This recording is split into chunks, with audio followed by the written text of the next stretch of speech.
Hello everyone, I'm Eternal Flame here, and I'm here today to talk about why Yuji's true strength is coming, and why Yuji is likely about to ascend to reach incredibly high levels today. However, before we even get into this video, be sure to like and subscribe like anime content like this, and now let's get into why I think Yuji is about to surpass his limits, and he's going to be the one up next to fight against Sukuna after Kashimo is done. Now this theory is actually going to be more like two theories, because I have two separate theories around how Yuji is going to get a power-up, but I'm both putting them in just one video because I think they only belong in one video. And those two theories are going to be just talking about how much stronger I think Yuji is about to get from the massive rage amp that he is about to get, and more importantly, a power-up that I think is about to be triggered thanks to the return of Sukuna's true form that has been linked back to Yuji's past, and why Kenjaku has such high expectations for Yuji. Now up first, I do want to talk about Yuji's rage amp that's coming, because I feel that's going to be the easier one to explain out of the two things I want to talk about today. Because rage amps have been established to be an incredible thing within Jujutsu Kaisen. As Todo said a while back, anger is a valuable trigger for a Jujutsu sorcerer. There have been instances where people have been put on their heels after provoking an inferior opponent. The opposite is not good either. Mishandling curse energy when angered wastes your skills, and the fight will end in a defeat. In other words, what Todo is saying is, by provoking opponents alone, Jujutsu sorcerers have been known to be able to surpass their limits and force the opponent on the back heels, and that's just provoking an opponent, as we have seen it happen before. For example, Yuta versus Geto, where at the start of the fight, Geto was massively more powerful than him, until Yuta got much stronger from his own anger and learning how to control his curse energy better in the middle of the fight, which resulted in him making it so Geto thinking that his curse spirits would be useless against Yuta and he would have to fight him himself, and then Yuta starting to outspeed Geto. Yes, Geto would have won, but Yuta was getting stronger and stronger as the fight continued thanks to his anger, giving him more and more power, as well as Rika. Or even Yuji's rage against Sukuna back then in chapter 214. Yes, I think there was more than a rage amp that was going on. I also think that was because Yuji was starting to be able to use his full curse energy rather than having to focus it on suppressing Sukuna. But more importantly, Yuji wasn't able to control himself at that time. I think now is the time Yuji's going to prove he can control himself and still allow all of the power he is going to get from this rage amp to flow through him.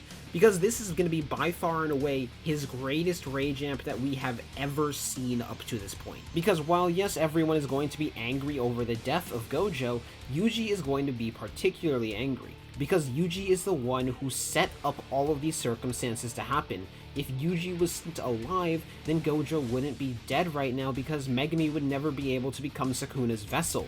This is all because of Yuji and Yuji's own incompetence, or at least that's what it's going to feel like in his own mind. Of course, there are more people to blame.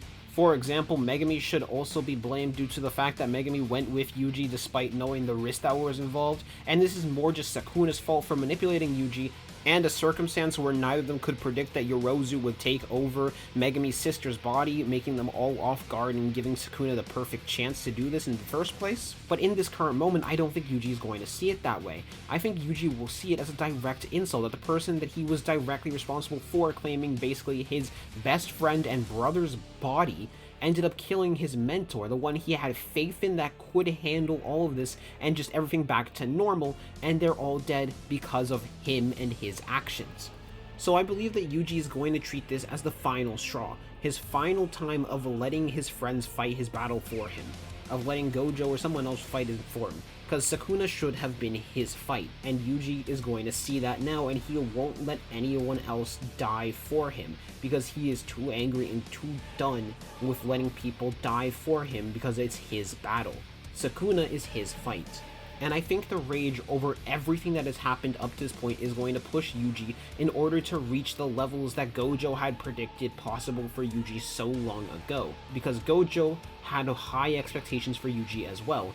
But he was only one of the two characters who had incredibly high expectations for Yuji in comparison to everybody else. But the two characters who did have high expectations for Yuji were rarely wrong. And while I do believe Yuji's rage amp is coming, and this is not the first time JJK has ever used a rage amp to allow someone to catch up to another character, look at Yuta versus Geto for example, because y'all know what happened in that fight, I don't think that's going to be the only way Yuji is going to get a power-up. I think Yuji is about to get a power-up through another method, and we're about to hop into much more theory territory in comparison to this, which this isn't really theory territory, just more so how much stronger he's going to get from the rage amp is going to be theory territory, because he's definitely going to get a rage amp.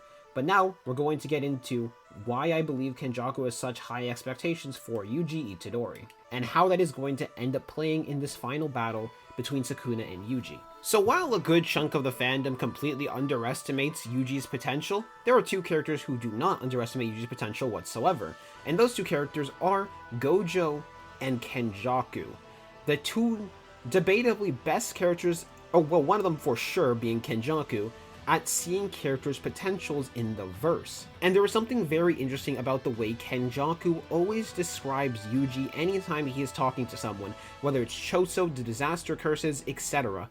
He always describes Yuji as someone who exists in tandem with Sukuna, but more importantly, there's something he says about Yuji towards the disaster curses extremely early on. When the disaster curses were debating on if they should just kidnap Yuji in order to get Sukuna early, what Kenjaku says about him is this: no, Itadori and Sukuna himself are a bomb to us and to Jujutsu High. We shouldn't set it off until the moment we need the most chaos. The interesting thing about this entire statement, in my opinion, is why he says Yuji Itadori. He doesn't just say Sukuna. He says Yuji Itadori and Sukuna. Both of them are bombs to both Jujutsu High and towards the bad guy sides of Kenjaku, and Kenjaku doesn't want to set them off until they need the most amount of chaos. And I think it's pretty fair to say Kenjaku hasn't set off either of these bombs quite yet. So I believe there is something Kenjaku knows about Yuji, and more importantly about Yuji's power, that he hasn't revealed yet. Furthermore, he states to Choso that both Sukuna and Yuji Itadori are going to be the eyes of curses for the new generation, the Eye of the Storm. He doesn't just say Sukuna, he says Yuji and Sukuna. So there is definitely a lot more going on with Yuji, and finally, and I mean finally, Kenjaku saying he expects much from Yuji Itadori.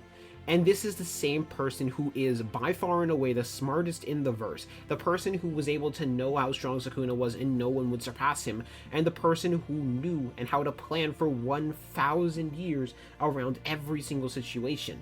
Well, other than Gojo getting out of the box, but that's beside the point because he still had the backup plan ready of Sukuna that did take down Gojo anyways. So, you might be wondering, okay, why does Kenjaku have such faith in Yuji Itadori? He doesn't have faith in any other children. He straight up does not like Choso. He thinks Choso's a disappointment. So why does he have high expectations for Yuji? Especially considering the fact he doesn't consider someone like Yuta Ikotsu to be all that and to be all that special in comparison to Yuji Itadori, who he has high expectations for. Well, I think this is all a link back towards something Sukuna said back in chapter 214, where he said, oh right, this brat is from back then, as an explanation to how Yuji had managed to get this powerful. And for the longest time, this has stumped a lot of people on what this statement means and why this matters so much to Sukuna, because he follows this up with saying Kenjaku really does the creepiest things. So I believe, and a lot of people believe, this has to be someone who matters a bit to Sukuna, to the point where Sukuna would think this is a creepy thing, because Sukuna is the same person who eats people and is pure evil. It takes a lot to creep someone like Sukuna out, and I don't think it's just through some experiment Kenjaku does. I think it has to be someone that used to be close to Sukuna, and the question always became, who could be that person that was close to Sukuna? Well, I think this fight, and more importantly, something Yorozu said, gave us the answer to who Yuji originally was. We're in the chapter 218, Yorozu says something that I think is very interesting, not because of what Yorozu says, but more accurately because of how Sukuna reacts, and then Yorozu's reaction after, where Yorozu says, I will be the one who will teach you love, because they understand peerless strength more than anyone else, or at least they think that, until Sukuna starts to laugh a little bit, finding it a bit funny that Yorozu can teach them about love.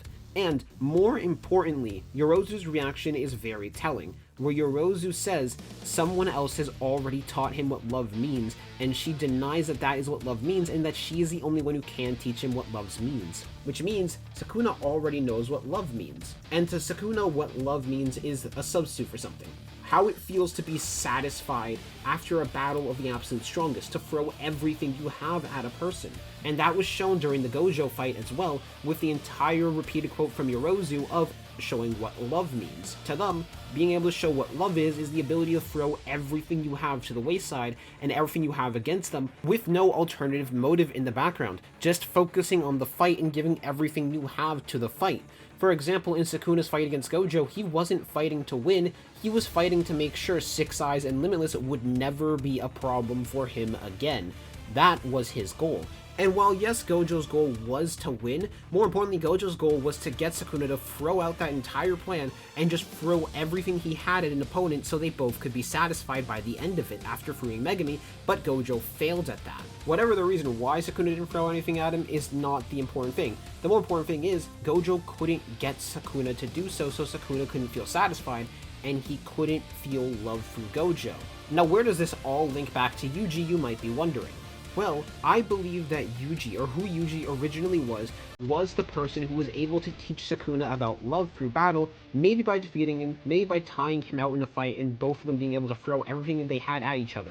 I don't really know how they did it, but I do believe Yuji was the one who was able to push Sukuna to his limits, or whoever Yuji was in the past, to force Sukuna to throw everything he had against them. After all, to someone like Sukuna who only values three things, his own strength, his pleasure, and displeasure, there is only one way I can see someone mattering to Sukuna, whether Yuji was his original twin brother, or just some random guy who was able to push Sukuna to his limits that Kenjaku wiped out of history so no one would know about him. We don't really know. However, with the entire theme that has constantly existed across these last chapters of love and love through battle and how no one is able to teach Sukuna it, even though Sukuna already knows what love feels like and knows it, I think it's going to end up being Yuji who is the one who originally taught him love, and he's going to be the one who teaches him love after getting the memories after seeing true form Sukuna. Or I think there's going to be some type of memory playback that is going to be coming in. I also don't really think this is going to be an asshole, because I know there are going to be some people who are going to call it that.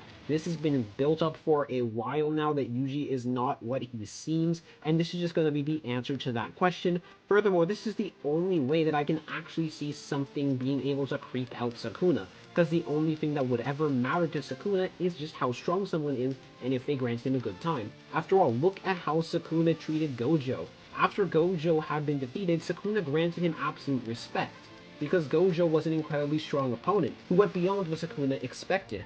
First expecting him to just be some normal, ordinary guy who was claimed to be the strongest in this era, when in reality he was someone incredibly strong that Sukuna could respect. I think the same is going to happen for Kashimo too, but I also think that Yuji was the first person to ever push Sukuna to this, or at least who Yuji originally was. Furthermore, there was also another interesting statement in the Gojo vs. Sukuna battle, where when Gojo makes the massive hollow purple, the narrator says, for the first time in 1,000 years, Sukuna felt nervous. And I don't think this is Sukuna's first time ever feeling nervous. I think he did feel nervous once before, because in my opinion, the wording of this quote is a little bit weird. Because I don't think that Gege would have said in 1,000 years if this was truly his first time being nervous.